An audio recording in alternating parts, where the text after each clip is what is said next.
Welcome to మన ప్రజా వెలుగు. నేను మీ వెంకట్. మనతో పాటు టీపీసీసీ అధికార ప్రతినిధి లోకేష్ యాదవ్ గారు ఉన్నారు. చాలా విషయాలు మాట్లాడదాం. అన్న నమస్తే అన్న.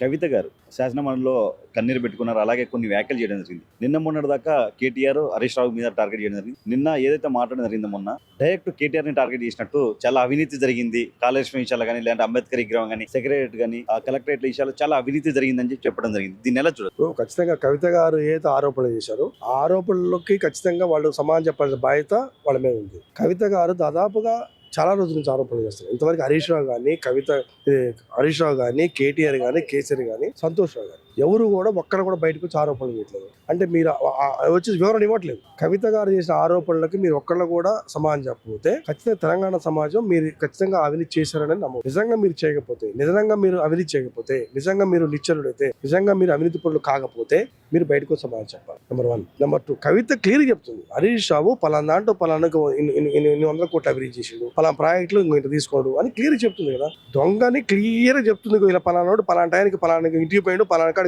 తెచ్చింది అని చెప్పిన తర్వాత నువ్వు సమాధానం చెప్పకపోతే ఏమనాలని? నువ్వు దొంగ కాకపోతే మంచివాడు. ఇప్పుడు మీ కాంగ్రెస్ పార్టీ అధికారం ఉంది, మరి ఇప్పుడు మీ పార్టీ ఇవన్నిటి మీద విచారణ స్టార్ట్ చేస్తుందా? ఎంక్వైరీ చేస్తారా? 100%. ఇప్పుడు 10 సంవత్సరాల కాలంలో, వాడికి 9.5 సంవత్సరాల కాలంలో టీఆర్ఎస్ పార్టీ ఏ విధమైన నిర్ణయం తీసుకుంది? కేబినెట్ కొన్ని కేబినెట్ నిర్ణయాలు లేకుండా కూడా కొన్ని వందల వేల కోట్ల రూపాయలు సంబంధించినటువంటి జీవోలు ఇచ్చేశారు. అది చాలా చట్టవిరుద్ధమైనటువంటి చర్యలు. ఇష్టం వచ్చినట్టు కొన్ని అయితే ఇప్పుడు 100 కోట్ల రూపాయలు ఒక కార్యక్రమం ఉంటే దాన్ని మళ్ళీ 500 కోట్ల రూపాయలు పెంచేస్తారు. అంటే దాదాపుగా అయిన పనికి దానికి 10 అంతల అవినీతి జరిగింది. ఈ విధంగా తెలంగాణ మొత్తం కూడా దాదాపుగా 8 లక్షల కోట్ల రూపాయల పైగా మొత్తం అప్పులు పాలు చేసి ఈరోజు తెలంగాణలో జీతాలు లేని పరిస్థితి ఏర్పడింది. అందుకని ఖచ్చితంగా ఈ ప్రజాప్రభుత్వంలో ప్రజలందరూ కూడా కాంగ్రెస్ పార్టీకి నమ్మి కాంగ్రెస్ పార్టీకి ఓటేశారు. అందుకని ఈ ప్రజాప్రభుత్వంలో గత ప్రభుత్వాలు చేసినటువంటి అవినీతి పనులు ఖచ్చితంగా చట్టపరమైనటువంటి శిక్ష ఉంటుంది. వాళ్ళందరూ కూడా శిక్షించే కార్యక్రమం ఖచ్చితంగా జరిగింది. కాకపోతే దానికి ఒక సిస్టమేటిక్ గా, ఒక క్రమ పద్ధతిలో దానికి ఒక విచారణ కార్యక్రమం కానీ, దానికి సిటిజన్తో విచారణ జరిపించడం కానీ, దాని అన్ని కూడా ఉంటాయి. ఏదో కవిత చెప్పిందని ఇంకొక ఆయన చెప్పని వాళ్ళు అరెస్ట్ చేయడం ఉండదు కదా. దానికి ఏదైతే పద్ధతి ఉందో ఆ పద్ధతి ప్రకారం ఖచ్చితంగా విచారణ జరిగింది. దాని మీద ఖచ్చితంగా దోషులు ఎవరున్నారో ఆ దోషులు ఖచ్చితంగా శిక్షించే కార్యక్రమం జరిగింది. అదేవిధంగా ఈ ప్రజాప్రభుత్వం ఖచ్చితంగా 10 సంవత్సరాలు ఉండబోతుంది. నెక్స్ట్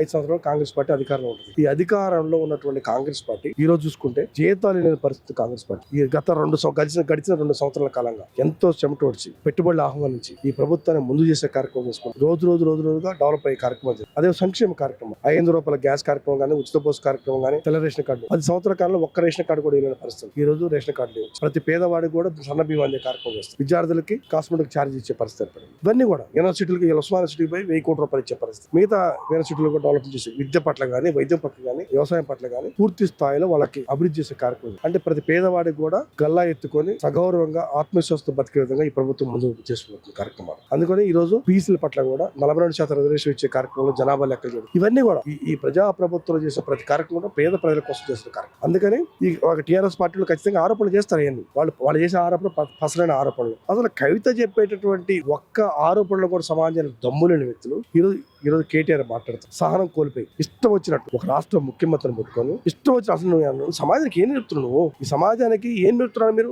అంటే ఈ విధంగా బూతులు ఇష్టమనే పిచ్చి మాట్లాడని చెప్తున్నారు మీరు ఏం చెప్తున్నారు? సమాజానికి, యువతకు ఏం చెప్తున్నారు మీరు? ఖచ్చితంగా ప్రజలంతా గమనిస్తున్నారు. ఈ ప్రజాప్రభుత్వం పేదల పక్షాన ఉంటుంది కాబట్టి ఖచ్చితంగా కవిత చేసిన ఆరోపణలే కాకుండా ప్రతి అంశంలో కూడా అవినీతి చేసినటువంటి ఎటువంటి కేటీఆర్ గానీ, కేసీఆర్ గానీ, హరీష్ రావు ఎవరైనా కానీ శిక్షించే కార్యక్రమం ప్రజాప్రభుత్వం చేస్తుంది. ఇప్పుడు కవిత వెనక ఎవరైతే కాంగ్రెస్ పార్టీ రేవంత్ రెడ్డి గారు ఉన్నారు ఉండే ఇవన్నీ మాట్లాడిపిస్తున్నారని చెప్పి బీఆర్ఎస్ వాళ్ళు అంటారు. దీన్ని ఎలా చూడదు?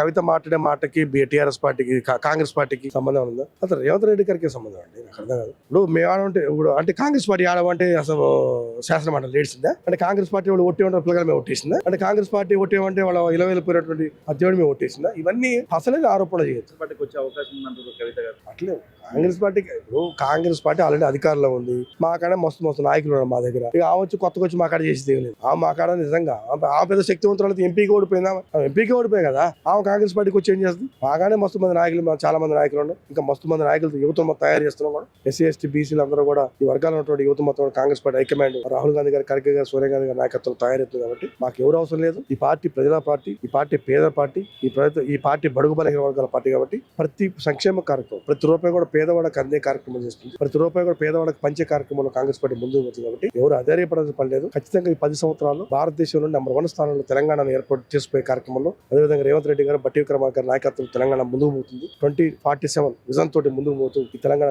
గ్రేటర్ హైదరాబాద్ బ్రహ్మాండంగా ఈ రోజు ఔటర్ రింగ్ రోడ్డు అవతల కూడా సిటీ మొత్తం పోయి ఈ రోజు భారతదేశంలోనే సర్వేగంగా డెవలప్ అవుతున్న సిటీలో నెంబర్ 1 స్థానంగా తెలంగాణ ఉండబోతుంది కాబట్టి రైజింగ్ తెలంగాణ ముందుకు పోతుంది కాబట్టి మేము ఖచ్చితంగా ఈ తెలంగాణలో మళ్ళీ 5 సంవత్సరాల అధికారంలోకి వచ్చి ఈ అభివృద్ధి కార్యక్రమాల్లో మేము ముందుకు పోతాం తెలియజేస్తాం. శాసనమండలిలో కవిత గారు కన్నీరు మున్నీరు అవుతూ నేను ఒక మహిళగా వెళ్తున్నాను, ఈ రోజు రేపు ఒక శక్తిగా ఎదిగి నేను వస్తాను, చట్టసభలో ప్రజల తరపున నా గొంతు వినిపిస్తానన్నారు. నీకు కవిత గారు ఆల్రెడీ ఒకసారి ఎంపీ గెలిచారు, ఒకసారి ఎంపీగా ఓడిపోయారు. ఇంకా అదనంగా ఇంకా శక్తి ఏంటి ఇంకా నాకు అర్థం కాదు. నువ్వు ఆల్రెడీ రాజకీయాల్లో ఉన్నావు కదా, నువ్వు గత 12-15 సంవత్సరాలు రాజకీయాల్లో ఉన్నావు. రాజకీయాల్లో ఉండి ఒకసారి ఎంపీ గెలిచిన ఒకసారి ఓడిపోయారు. 10 సంవత్సరాల నుంచి బీఆర్ఎస్ నన్ను మాట్లాడకుండా నా గొంతు నొక్కేశారు, నా మీద కక్ష కట్టారు, నన్ను ఒంటరి చేశారని చెప్తాను. ఇప్పుడు నువ్వు ఈ రోజు ఇన్ని ఆరోపణలు చేస్తున్నావు కదా, హరీష్ రావు మీద చేస్తున్నావు ఆరోపణ, టీఆర్ఎస్ పార్టీ మీద చేస్తున్నావు, నిధులు కేటాయింపు గురించి చేస్తున్నావు, అదే జల సంబంధించిన వివాదాల మీద చేస్తున్నావు. నువ్వు 10 సంవత్సరాల పార్టీలో ఉండి కీలకంగా ఉన్న వ్యక్తులు ఎందుకు మాట్లాడేది అంటే నువ్వు కూడా దాంట్లో భాగస్వామ్యాలా? ఈ రోజు మీ వాటాలు కుదరలే అని చెప్పి బయటకు మీరు కొట్టుకుంటారు, మీరు చెప్పుకుంటున్నారు. ఇవాళ ఏదో బయటకు వచ్చి నేను శక్తి అవుతా, నేను మహా వ్యక్తి అవుతా అంటే నువ్వు శక్తి అయితే కాగాని ఆల్రెడీ నువ్వు ఓడిపోయిన వ్యక్తి. నువ్వు ప్రజలు నువ్వు కొత్తగా వచ్చినావు కాదు కదా, తమిళనాడులో విజయ్ వచ్చినట్టు నువ్వు కొత్తగా రాజకీయాలకు వచ్చినావు. నువ్వు ఆల్రెడీ రాజకీయాల్లో 15 సంవత్సరాలు రాజకీయాలు ఉన్నావు కదా, నువ్వు జాగృతి పెట్టి తిరుగుతున్నావు. నువ్వు ఆల్రెడీ నువ్వు కంటెస్ట్ చేసినావు, ఎంపీకి పోటీ చేసి ఓడిపోయినావు. ఇంకా నువ్వు కొత్తగా చేసేది ఏంటి? ఆల్రెడీ ఒక రాష్ట్రానికి ముఖ్యమంత్రిగా ఉన్నటువంటి కూతురుగా ఉండి పోటీ చేస్తేనే ఓడిపోయినావు. నీ పెద్ద వ్యవస్థ ఉంటుంది, ప్రభుత్వ యంత్రాంగం నీకు పనిచేసింది, క్యాడర్ ఉంది, ఉంటేనే నువ్వు గెలవలేకపోయినావు. నువ్వు కొత్త పోయి నువ్వు చేసేది ఏముండదు, ఇవన్నీ లేవు. ఓకే, స్వామ్య వ్యవస్థలు ఎవరో పార్టీలు పెట్టుకోవచ్చు, ఎవరో పోటీ చేసుకోవచ్చు, దానికి మాకేం సంబంధం లేదు. ఆ పార్టీ పెట్టుకోరు. కానీ కాంగ్రెస్ పార్టీకి కవిత ఎపిసోడ్ కి సంబంధం లేదు. కవిత వ్యక్తిగత ఆరోపణలేవి, వాళ్ళు అవినీతి చేస్తారన్నారు అని చెప్తుంది. ఆరోపణలు ఏదైనా దమ్ముంటే బయటకు చెప్పాను అంతే తప్ప ఇవన్నీ కాంగ్రెస్ పార్టీకి ఆపాదించే కార్యక్రమం చేస్తే మాత్రం మేము చూస్తూ ప్రజలు కూడా బయట ఒక ముఖ్యమంత్రి ఏమో కృష్ణా జలాలని ఆంధ్రకు ఒప్పజెప్పారు, ఒక ముఖ్యమంత్రి మాత్రం మన గోదావరి జలాలను ఒప్పజెప్తున్నారని చెప్పి చాలా మంది ప్రజలు మాట్లాడుతారు, చాలా మంది ప్రతిపక్ష వాళ్ళు కూడా. కేసీఆర్ ఏం చెప్పాడు? తాట తీస్తాను చెప్పిండు. నువ్వు తాట తీస్తాను చెప్పినాడు, నువ్వు 3 నిమిషాలు అరే నువ్వు ఎక్కడ తాట వచ్చి సంతకం పెట్టి వెళ్ళిపోతున్నావు. ఎందుకు రావట్లేదు అదే అంటున్నా, నువ్వు నిజంగా కాంగ్రెస్ పార్టీ ఏమైనా చేస్తే నువ్వు చెప్పు. వచ్చి నువ్వు జల కేటాయింపులు నువ్వు ఆంధ్ర పోయి చేపల పులుసు రొయ్యల కొర వచ్చి నువ్వు వాళ్ళకి నిధులు ఎక్కువ కేటాయించు, నువ్వు ఒప్పుకొని వచ్చి నువ్వు కాంగ్రెస్ పార్టీ చేస్తే ఎట్లా? రేవంత్ రెడ్డి గారు క్లియర్ ఏం చెప్పారు? ఈ ప్రాంత అభివృద్ధి కోసం నా చివరి క్షణం నా కంఠంలో ప్రాణం చివరి వరకు కూడా నేను ప్రయత్నం చేస్తా. ఈ ప్రాంత అభివృద్ధి నాకు ముఖ్యమని చెప్పిండు. నా ప్రాంతం తర్వాత నా ప్రాంత ప్రజల తర్వాతనే మిగతా ఏదని చెప్పిండు. ఇంకా అంతగానే ఉంటదిగా. అందుకోసం తెలంగాణ ప్రాంతం సంబంధించినటువంటి ఎటువంటి నష్టం జరిగిన కాంగ్రెస్ పార్టీ చూస్తూ ఊరుకోదు. ఇది నీళ్ల విషయం కానీ ఇంకా వేరే విషయం ఏ విషయంగా జనవరాలు కానీ ఇంకేదైనా కానీ కాంగ్రెస్ పార్టీ తెలంగాణ పక్షాన పోరాడుతుంది, తెలంగాణ పక్షాన ఉంటుంది.